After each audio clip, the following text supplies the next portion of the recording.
धीरे धीरे एमपी में सांप्रदायिक सौहार्द को प्रभावित करने वाली कई घटनाएं सामने आ रही है, जिसके बाद अब राजनेताओं के बयान भी खुलकर सामने आ रहे हैं।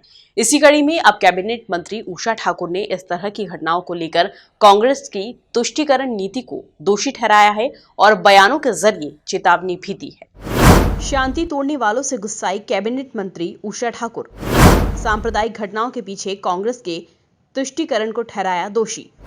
मंत्री उषा ठाकुर ने चेतावनी देकर कही कड़ी कार्रवाई की बात। एमपी में अब सांप्रदायिक तनाव का मुद्दा राजनेताओं की जुबान पर चढ़ चुका है।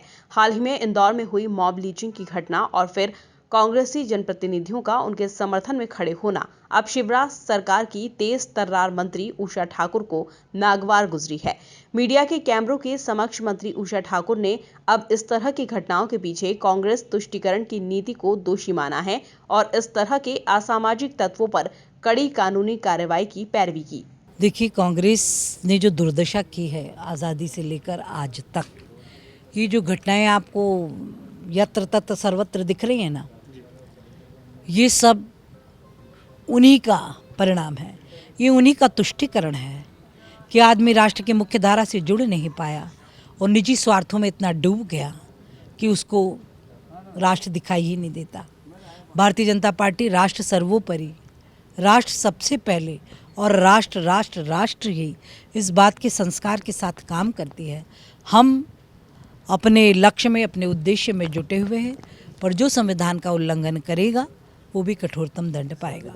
जबकि इस तरह की अशांति फैलाने वालों को लेकर चेतावनी भरे लहजे में मंत्री उषा ठाकुर ने कहा कि देश विरोधी नारे लगाने वालों पर सख्त कार्रवाई की जाएगी और किसी भी देशद्रोही को बख्शा नहीं जाएगा। सब पे राष्ट्रीय सुरक्षा कानून के तहत कार्यवाहियाँ हुई हैं और छूटेंगे नहीं, दंडित होंगे सब लोग। देखिए, संगठन तो सदैव ही गंभीर चिंतन करता है और निष्पक्ष कार्यवाही हो, संविधान का सब पालन करे, हम यही अपेक्षा करते हैं।